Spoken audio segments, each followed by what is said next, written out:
1 Corinthians chapter 9 and verse, what verse was that? 25. And you look up that word temperate. Matter of fact, let's look up the word mastery. Agonizomai. To enter a contest, see, contend in the gymnastic games, to contend with adversaries, fight. And what are we fighting? Mainly spiritual demons.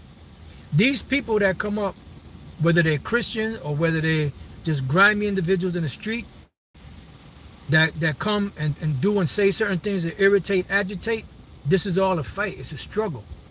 Because we wrestle not against flesh and blood. So those people that come up with different doctrines, those are demons that's on them, trying to provoke us to either try to pull us away from the truth or try to provoke us into a confrontation or fight or whatever the case may be. That's how them demons do. It says metaphorically to contend, struggle with difficulties and dangers. Right. Because it's not easy. This is why the next word, which is temperate, goes into the word discipline, which we're going to get that, Lord's will. To endeavor with strenuous zeal, strive to obtain something. So it's a fight. It's a struggle. But that fight and that struggle is building us up mentally, spiritually, for the greater battle that's coming ahead.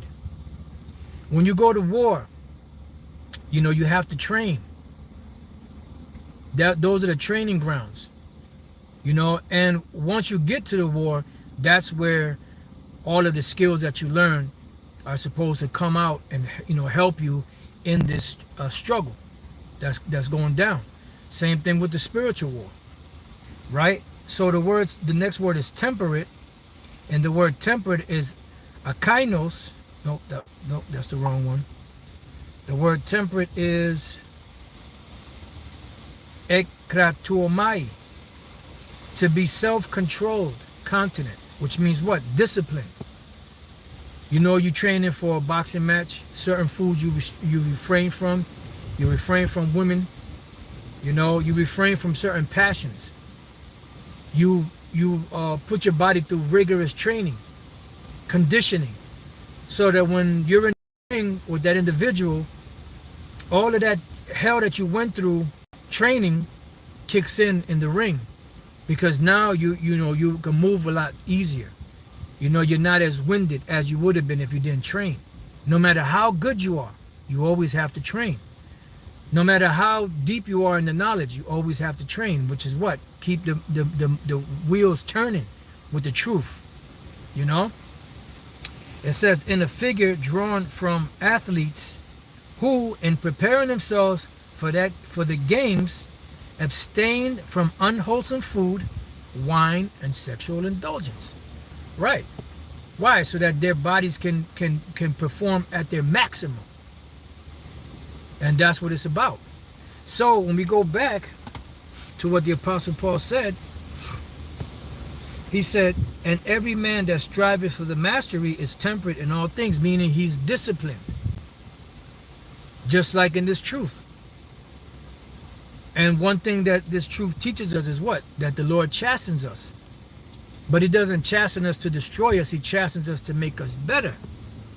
But physically, you feel incapacitated.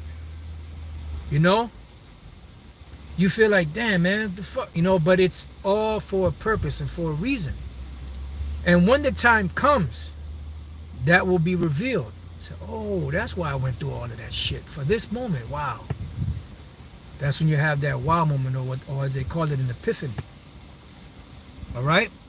It says, that's why it says, think it not strange concerning the fiery trial, which is to try you, as though some strange thing happened unto you. We must go through these things. And in going through these things, we still have to function. This is why prayer is so important. Constantly praying to Yahweh Bashim Yahushai to give us an inner fortitude, the drive, the zeal to continue on. It says, now they do it to obtain a corruptible crown. Right, because they do it, they put their bodies through rigorous training to get a corruptible crown. but we an incorruptible, which is what? The kingdom of heaven. Getting to the finish line, the victory. The victory. To be able to raise our hands like this. Kwam Yashala! You know, we made it. You know, that's what this whole training is about. Mental, physical stress and hell to make it to the finish line. To build up our endurance to make it to that finish line. Lord's will. Right, like the brother put, but he that endureth to the end, the same shall be saved. Matthew 24:13. 1 Thessalonians 5:17. Pray without ceasing. That's it. And that's a very short verse, but it says a whole lot. Pray without ceasing. Matter of fact, Ecclesiastes 2 and 4. Whatsoever is brought upon thee, take cheerfully, and be patient when thou art changed to a lower state. Why? Because that is what sets us up for what's coming. Now, use this in contrast and comparison. It's something the Spirit just put in my head just now. We're dealing with what we're dealing with. Complaining, you know, of course. Upset. Nevertheless, still dealing with it. Praying to the Lord, please forgive us for, you know, for whatever is going on in our minds. Right?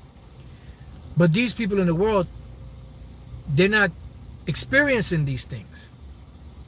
So what do you think is going to happen to them versus to us if we be the elect when all hell breaks loose? And they don't have a clue of what to do. They haven't been trained, you know, mentally, you know, with the truth. They haven't been brought up to the speed. They haven't gotten the memo, spiritual memo of things that are coming. Jacob's trouble, the famines, the devastation that's coming, the martial law troops and all, you know. What do you think what's going to happen to them? They're going to bug out. Now, brothers in the truth, you know, and some of the sisters, they're going to be in a better space because mentally they'll be prepared for what's coming. So, this is what the Lord said was coming. You know, so the Lord gave us the ability to brace for impact. These people are heading for a straight up fatal collision without any warning.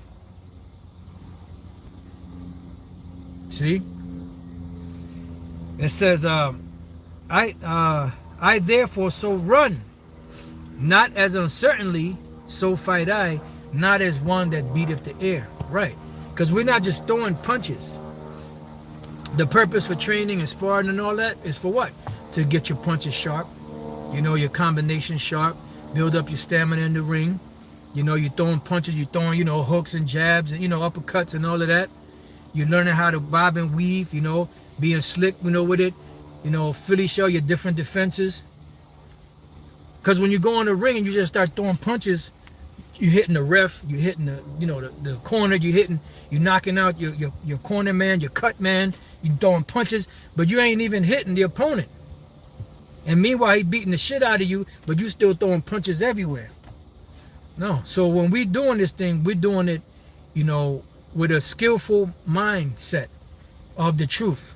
You know, and what we throwing, what, you know, what combinations we throwing. Because it's not us that's speaking, it's the Spirit of the Lord that's speaking through us. So we throwing those spiritual combinations, you know, to put Satan on his ass, which is in these people. And then we know that at the end of that fight, that battle, comes what? The victory, that uncorruptible crown. And if your mindset ain't on that, then you know, I don't know what you're doing. You're in the wrong frame of mind.